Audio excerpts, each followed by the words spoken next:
The Constitution is the supreme law of the land.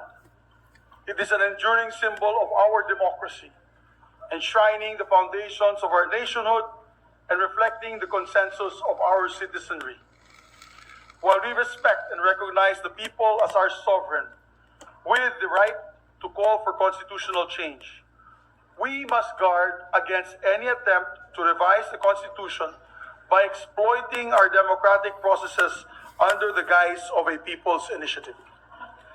The People's Initiative on Article 17, Section 1 of the Constitution stoked fears of the unknown among our citizens. Any proposal to amend or revise the Constitution must identify the provisions being changed, containing their full text, but most importantly, must be forthcoming on the impact, effect, and true intention behind the proposed changes. Only then can they be presented for approval to the people, our sovereign, from whom all powers emanate.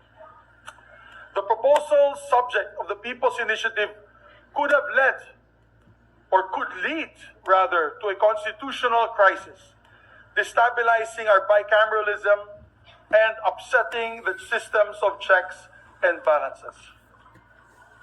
While the Senate is vehemently opposed to a dilution of its participation in the task of reviewing the Constitution, we exercised all restraint because in any conflict, it is always the people who stand to suffer the most. For this reason, I, together with the leadership, Senate President Pro Tem Lauren Legarda, met with President Ferdinand Marcos Jr.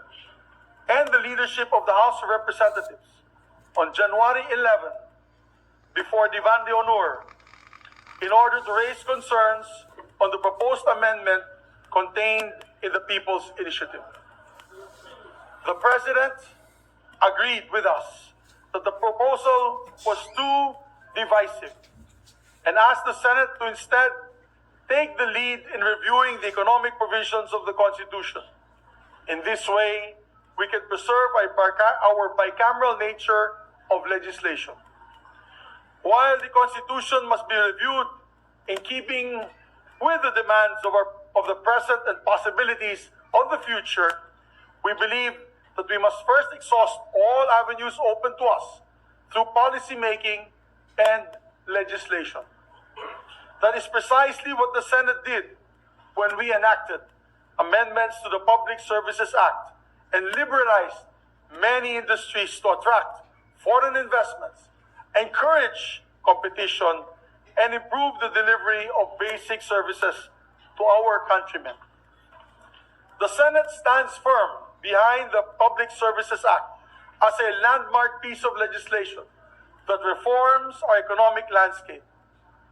We, however, and I'd like to repeat, we, however, recognize that the case assailing the Constitution of Republic Act number 11659 or the amendments to the Public Services Act is currently pending before the Supreme Court. As such, the Senate commits that it will work with the House of Representatives to remove all doubts on the constitutionality of the law by ensuring that the liberalized policies contained in the Public Services Act can be implemented and relied on by investors as an enduring policy. It is only in this respect the Senate can agree to modify the Constitution. The framers of the Constitution deliberately ensured that modifying it will be an arduous process, never to be taken lightly. We wish to assure the people that in reviewing the economic provisions of the Constitution, we will be circumspect. We are guided by the knowledge that our sovereign is watching and that the work we should do represents no interest other than the people's interest. So that is my statement, ladies and gentlemen, of our friends in the media and the people watching us in live in the... Bakit ang tsa-tsa? Bakit bago lang itong konstitusyon? Why chacha? What's the fucking matter about our... Ano ang probinsya mo? Wala. Perfect itong konstitusyon natin. Ngayon, may isang page lang sila. This is Article 7 of the Section 4 of the Constitution. Isang sentence lang yan. Isang phrase lang nga ang gusto nilang tanggalin. Ano yan? The President and the Vice President shall be elected by direct vote of the people for a term of 6 years. Only yan. Which shall begin at noon on the 30th day of June next following the day of the election, and shall end at noon of the same day 6 years thereafter. 6 years. One term, 6 years. The President shall not be, the President shall not be eligible for any re-election. Kaya dito si Marcos, hindi na talaga siya pwede. Kaya gusto niyang baguhin ang konstitusyon. Ito lang po tangin ang sentence na to. Para lang makatakbo uli. Kasi dito, eligible, the President shall not be, di pwede, be eligible for any election. No person who has succeeded as President and served as such for more than 4 years shall be qualified for election of the same office at any time. Ayaw ko man sabihin, masama ang leaves a bad taste in the mouth. Upload. Pero kaya ni Inday, kung mag-succeed siya at for 4 years siya ang maging presidente, hindi na rin siya pwedeng tumakbo. Basta ito nakalagay dito. So yan ang problema. Ambisyon. Wala akong problema sana kung walang prohibisyon. Pero kung tanggalin mo ang provision at palitan mo ng bagong konstitusyon, ay putang ina naman. Maawa ka naman sa Pilipino. Ginagawa, every president has done it except me. Yung dumaan ng presidente, gusto talaga kalkalin yung konstitusyon. Gustong baguhin para eligible for another election or re-election. But sino ba naisabi sa iyo magandang lalaki ka na enjoy ang mga taong bayan manood sa iyo for 12 years? Gusto ng tao 6 years lang. Tama yan. Tama yan. Ako for 6 years bumaba ako. Ngayon, kung gano'n lang pala ang ginagawa ng lahat, putang ina, sana ako na ang gumawa noon.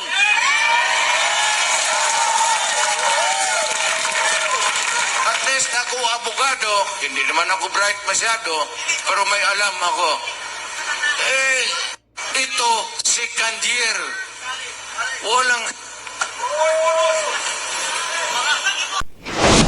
May tayong pinaplano at dahil nga ay ang problema lamang dumadaan tayo ngayon dito sa krisis ng El Nino, kaya yun na muna inintindi natin. Ngunit maliwanag na yung development. Maganda kasi na ang takbo ng Jensen, ang development ng Jensen.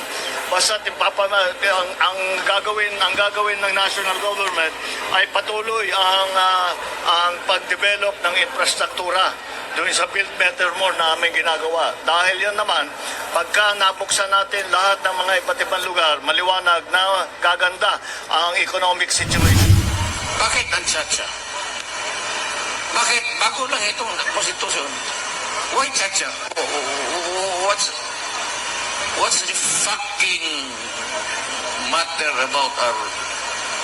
Anong probinsya propo mo? Wala. Perfect itong konstitusyon natin. Ngayon, may isang page lang sila. This is Article 7 of the Section 4 of the Constitution. Isang sentence lang yan. Isang phrase lang nga ang gusto nilang tanggalin. Ano yan?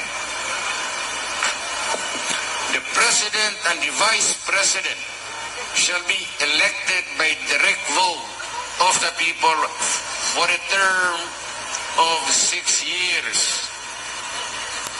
Only yan. Which shall begin at noon on the 30th day of June next following the day of the election, and shall end at noon of the same day 6 years thereafter. 6 years. One term, 6 years. The President shall not be, the President shall not be eligible for any re-election. Kaya dito si Marcos, hindi na talaga siya pwede. Kaya gusto niyang baguhin ang konstitusyon. Ito lang po tangin ang sentence na to. Para lang makatakbo uli. Kasi dito, eligible. Wala kaming report na in the ranks. Yung mga retired, baka merong mga gumagalaw na sumasama sa mga distab na ginagawa. Pero sa ating mga kapulisan at siyempre lalo na sa officer corps, wala naman tayong nakikitang ganun na namumulitika ang mga pulis. So, ang loyalty check, hindi ko alam kung ano yung loyalty check katotohanan. Anong sasabihin mo doon sa tao? Sasabihin, loyal ka ba sa akin? Siyempre, oo, sagot nun, di ba? Kahit na hindi siya loyal sa'yo.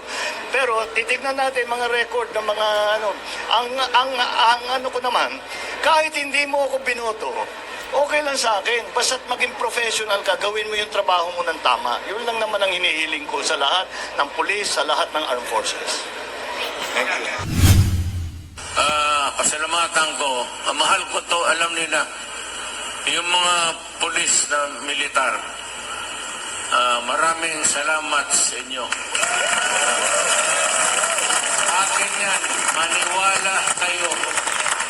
Akin yung militar, pati pulis, sa tao yan. Hindi yan nakatutok kaninong umuupo dyan ng putang inang. Alam ko yan kasi galing ako sa Malacanang. Alam mo yung mga militar pati pulis, pag luko-luko ka dyan, iiwanan ka talaga. Magkudita yan, naloko na. Magka-Pilipino yan. Yung pulis inyo yan, militar inyo yan, huwag kayong matakot. Pag magpunta dito, wala yan. Ang iniisip yan, bayan pati tao, pagsisilbihan nila. Inyo yan. So, mahalin ninyo ang militar, pati pulis. Mabuhay sila. May comment po ba kayo doon kay Agent Morales? Na ano po yung masasabi po ninyo? Mahirap naman bigyan ng importansya yan. You know, this fellow is a professional liar. At parang jukebox yan eh. Kung ano yung hulog mo na, basta maghulog ka ng pera, kahit anong kantang gusto mo, kakantay niya. Oo, pero hindi ko walang saysay. Tignan mo na lang ang kanyang record. Tignan mo na lang kanya, may kaso siya na false testimony. O yan, ganyan. Ilan bang marami siyang history na kung sino-sino sinasangkot kung saan-saan. Hindi, parang yun ang hanap buhay yata niya. Kaya professional liar ang tawag ko sa... Ako'y mayor, pinakitaan ako ng evidence ng PDEA. Doon sa listahan, nandoon yung pangalan mo. Ayaw kong sabihin yan Kasi magkaibigan tayo, ikaw pumapasok kayo ng alanganin. Mr. President, baka susunod ka sa dinaanan ng tatay mo. Yan ako takot. Ayaw ko mangyari sa iyo yan. Mabor lang ako namang nagmamakawa kasi it will divide the nation at madugo itong panahon nito. Duterte last night sa drugs and initiative. And then we're urging you to them to resign. Resign po.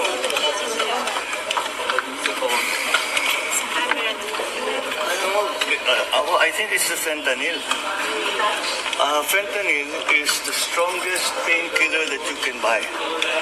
It is highly addictive and it has a very serious side effects.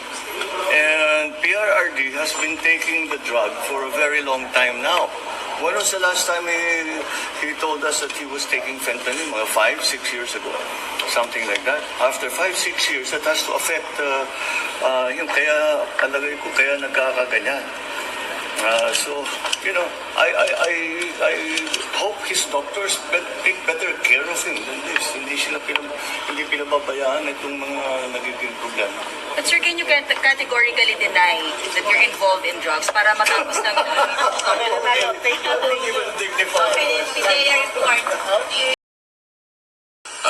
Pasalamatan ko, mahal ko to, alam nila, yung mga pulis na militar, maraming salamat sa inyo.